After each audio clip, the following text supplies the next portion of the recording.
Hello दोस्तों, नमस्कार। स्वागत है एक बार आपका फिर से हमारे इस करंट अफेयर के सेशन में। तो मित्रों, आज करंट अफेयर के क्वेश्चन जो हैं बहुत इंपॉर्टेंट हैं। तो चलिए शुरू करते हैं आज का करंट अफेयर।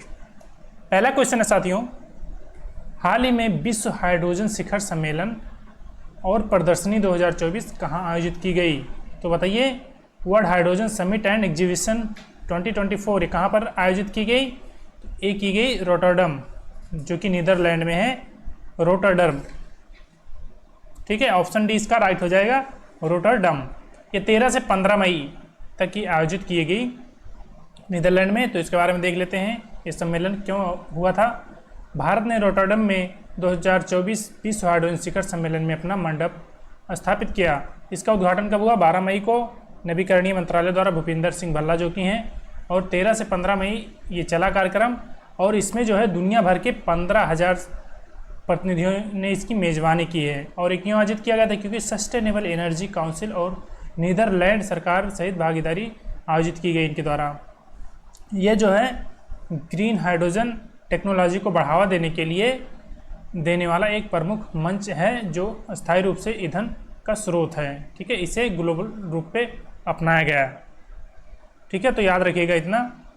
नेक्स्ट क्वेश्चन है, हाल ही में एशिया और प्रशांत के लिए विश्व समिट की स्मृति की 10वीं बैठक कहाँ आयोजित की गई? बताइएगा। 10th meeting of memory of the world committee of for Asia and the Pacific. तो कहाँ पर आयोजित की गई?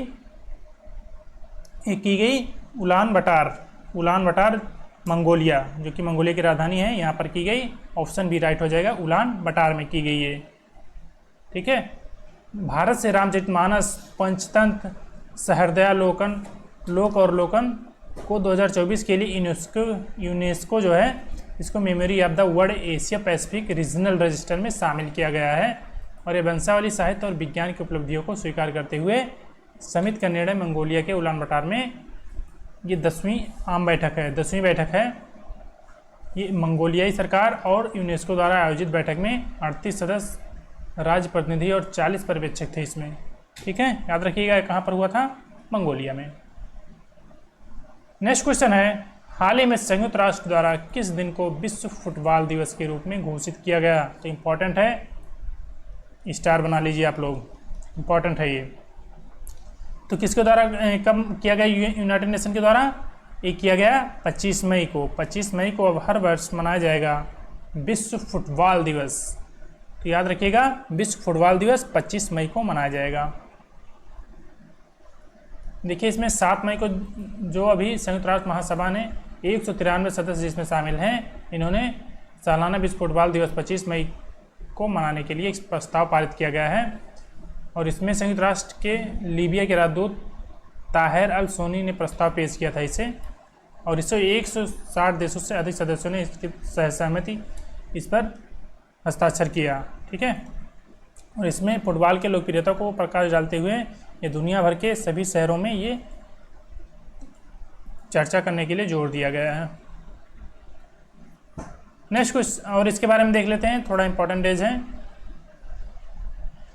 जैसे 1 मई को भी हाल ही में मनाया गया अंतर्राष्ट्रीय श्रम दिवस, 2 मई को मनाया गया विश्व ट्यूना दिवस, और 3 मई को विश्व प्रेस स्वतंत्रता दिवस और राष्ट्रीय तेंदुआ दिवस मनाया गया, और 4 मई को अंतर्राष्ट्रीय अग्निशमन दिवस और कोयला खनिक दिवस मनाया गया। और आगे 5 मई को विश्व हंसी दिवस और विश्व पुर्तगाली भाषा दिवस मनाया गया, और 7 मई को विश्व अस्थमा दिवस मनाया गया, और 8 मई को साथियों विश्व रेड क्रॉस और रेड क्रिसेंट दिवस मनाया गया, और 8 ही मई को विश्व थैलेसीमिया दिवस मनाया गया, और 10 मई को अंतर्राष्ट्रीय अर्गानिया दिवस मनाया गया। ठीक है, तो इतना आप लोग इम्पॉर्टेंट है, याद रखिएगा। नेक्स्ट क्वेश्चन है, हाल ही में एशियाई ट्रैम्पोलिन जिम्नास्टिक चैंपियनशिप में इस सिल्वर मेडल किसने जीता? तो बताइए, एशियन ट्रैम्पोलिन जिम्नास्टिक चैंपियनशिप, इसमें सिल्वर मेडल किसने जीता साथियों? तो ये सृष्टि ने जीता, सृष्टि खंडागले ने जीता। तो ऑप्शन सी इसका राइट हो जाएगा, ये है सृष्टि। इन्होंने जो एशिया ट्रैम्पोलिन जिम्नास्टिक चैंपियनशिप में इसमें इन्होंने सिल्वर मेडल जीता है। तो गोल्ड किसने जीता देख लेते हैं। सृष्टि खंडगाले ने एशिया ट्रैम्पोलिन जिम्नास्टिक में ये जीता इन्होंने। और गोल्ड मेडल किसने जीता, ये कजाकिस्तान की जो हैं डोलगोपोलोवा ने इन्होंने गोल्ड जीता है। और हांगकांग की एस हंग ने कांस्य पदक जीता है। तो याद रखिएगा। और ये जो हैं ये पदक जीतने वाली जो है सृष्टि खंडेगाले ने ये पहली भारतीय महिला के रूप में इन्होंने इतिहास रचा है कि किसी ने इसमें कोई मेडल लाया हो, चाहे वो जो मेडल हो, ये इनका इतिहास रचा है इन्होंने सिल्वर मेडल जीतकर। नेक्स्ट क्वेश्चन है, सुरजीत पातर जिनका हाल ही में निधन हो गया है, ये किस भाषा के कवि थे। तो बताइए, इनका हमने चित्र भी लगा दिया है। तो इसके कारण आप लोग बता सकते हैं कि ये पंजाबी भाषा से कवि थे। ठीक है, पंजाबी भाषा के कवि थे। ठीक है, इनको पद्मश्री मिल चुका है और इनका एज था 79 ईयर्स। नेक्स्ट क्वेश्चन है, भारतीय साइबर अपराध समन्वय केंद्र हाल ही में समाचारों में देखा गया किस मंत्रालय के तहत संचालित होता है। तो बताइए, Indian cyber crime coordination centre ये कहाँ पर किया गया है, किसके द्वारा, ये मिनिस्ट्री ऑफ डिफेंस के द्वारा किया गया है। किसके द्वारा, मिनिस्ट्री ऑफ डिफेंस। ऑप्शन है इसका राइट हो जाएगा। इसमें देखिए, भारतीय साइबर अपराध समन्वय केंद्र जो है ये माइक्रोसॉफ्ट की मदद से ब्लैकमेलिंग जो होता है, ब्लैकमेलिंग करते हैं और एक्सटॉर्शन करते हैं, यानी जबरन वसूली जैसे साइबर अपराधों में शामिल 1000 से अधिक जो हैं अभी स्काइप आईडी को ब्लॉक किया गया है। अभी चर्चा में था स्काइप, तो इसी वजह से चर्चा में था। 1000 से अधिक स्काइप आईडी को ब्लॉक कर दिया गया है। और ये जो है भारतीय साइबर अपराध समन्वय केंद्र जो है देश भर में साइबर अपराध को संबोधित करने के लिए गृह मंत्रालय के तहत काम करता है। ठीक है, ये सॉरी यहाँ पर गृह मंत्रालय होगा, डिफेंस नहीं होगा। ठीक है, करेक्ट कर लीजिएगा। यहाँ पर क्या होगा, मिनिस्ट्री ऑफ होम अफेयर्स। तो इसका राइट ऑप्शन क्या हो जाएगा, राइट ऑप्शन सी हो जाएगा। ठीक है, तो ये गृह मंत्रालय के अंतर्गत आता है। इसमें कानून प्रवर्तन एजेंसियों के बीच समन्वय बढ़ाता है और नई दिल्ली में इसका उद्देश्य साइबर खतरों का मुकाबला करना और नागरिकों की रक्षा करना है। ठीक है, नेक्स्ट क्वेश्चन है, नेक्स्ट क्वेश्चन क्या है, भारत सरकार ने किस देश को $1 मिलियन मानवीय सहायता की घोषणा की है। किसको की है, इंडियन गवर्नमेंट ने $1 मिलियन की घोषणा किसको की है, किस देश को। अभी डिजास्टर आया था कहाँ पर, केन्या में। केन्या में जो है डिजास्टर आया था और ये ऑप्शन सी इसका सही हो जाए, केन्या। ठीक है, केन्या को भारतीय सरकार ने $1 मिलियन का सहायता प्रदान किया है। और वहाँ पर बाढ़ देखने को मिलता है। भारत ने घातक बाढ़ के बाद केन्या को मानवीय सहायता $1 मिलियन देने का वचन दिया है, जिसमें 267 लोगों की जान चली गई। इस जो बाढ़ आई है इसमें 267 लोगों की जान जा चुकी है अभी तक, और 3,80,000 से अधिक लोग विस्थापित हो चुके हैं। उनके घर बाढ़ सब डूब गए हैं। और उनमें जो विभिन्न तरह के सहायता होते हैं, खाने पीने की चीज़ें और रहने की सुविधा जैसे कपड़े उपड़े, कंबल उम्बल, तो ये सब इसमें देने के लिए किया गया है। और मेन चीज़ होता है इसमें भोजन और दवाइयाँ, क्योंकि ऐसी आपदाएं आने के बाद ज़्यादातर बीमारियां अपना घर बनाती हैं ऐसे स्थानों पर।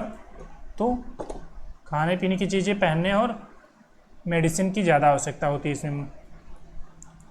ठीक है, ये वायुसेना द्वारा भेजा जाएगा 18 टन। ठीक है, नेक्स्ट क्वेश्चन है साथियों, हाल ही में खबरों में नजर आई मनिका बत्रा किस खेल से जुड़ी हैं। तो बताइए, मनिका बत्रा किससे जुड़ी हैं, टेबल टेनिस से। किससे, टेबल टेनिस से। ऑप्शन है इसका राइट हो जाएगा। क्यों खबरों में आई, चलिए देख लेते हैं। मनिका बत्रा जो हैं शीर्ष महिला टेबल टेनिस खिलाड़ी हैं और महिला एकल रैंकिंग में दुनिया के टॉप 25 में प्रवेश करके इतिहास में उपलब्धि हासिल की है। इनकी 2024 की जो उच्च स्तर पर अपनी रैंक थी वहां पर तक पहुंच चुकी हैं। और ऐसा करने वाली टेनिस की एक भारतीय द्वारा हासिल की गई सर्वोच्च रैंक के लिए ये रिकॉर्ड की बराबरी की है। किसके, सत्तेन। सऊदी स्मैश टूर्नामेंट में अपने प्रदर्शन के बाद ये क्वार्टर फाइनल में पहुंचकर कितना रैंक हासिल किया, 15वीं रैंक पर ये आ गई हैं। कितना, 15वीं रैंक। तो याद रखिएगा। नेक्स्ट क्वेश्चन है, recently where was the second round of the India US dialogue on Africa held. तो बताइए दूसरा राउंड जो है इंडिया और यूएस डायलॉग समझौता का कहाँ अफ्रीका में हुआ है, ये कहाँ पर हुआ है, कहाँ पर हो साथियों? ये देखिए उधर इंग्लिश है, मैंने हिंदी में नहीं किया है तो आप लोग को कठिनाई ना हो। तो यहाँ पर 14-15 मई को ये हुआ है भारत और यूएस वार्ता। तो कहाँ हुआ है? वाशिंगटन डीसी में हुआ है, जो श्री पुनीत आर कुंडल और श्री सेवला एन मुंडे के द्वारा प्रतिनिधिमंडल का नेतृत्व किया जाएगा। और इसमें कैथरीन जो है अमेरिका टीम का नेतृत्व करेंगी और जो अफ्रीकी प्राथमिकताएं जो हैं उस पर ये लोग ध्यान रखते हुए चर्चा करेंगे।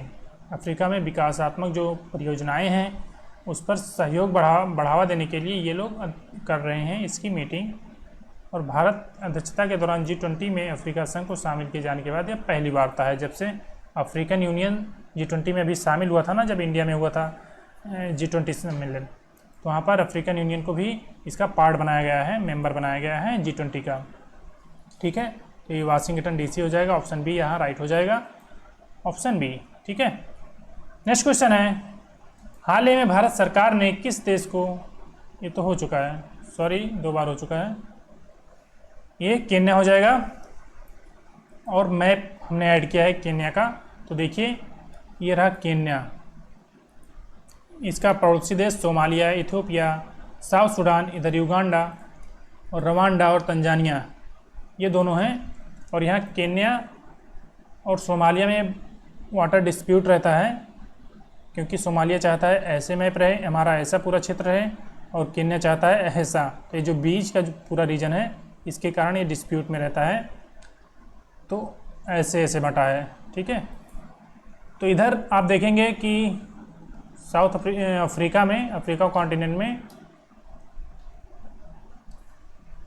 ये 4 कंट्री हैं, इधर जिबूती हैं, इथियोपिया, सोमालिया और कौन है? केन्या। ठीक है, तो याद रखिएगा आप लोग, ये केन्या की राजधानी नैरोबी है। तो मित्रों हमारे जो आज के क्वेश्चन थे ये समाप्त हो गए हैं। ये टॉप 10 का ये 9 क्वेश्चन थे, एक क्वेश्चन रिपीट हो गया था। तो आप लोग बताइएगा कि हमारा सेशन कैसा रहा आज। उम्मीद करता हूँ आप लोग को अच्छा लगा होगा, आप अपना फीडबैक ज़रूर दीजिएगा और मिलते हैं नेक्स्ट सेशन में। तब तक के लिए जय हिंद, वंदे मातरम।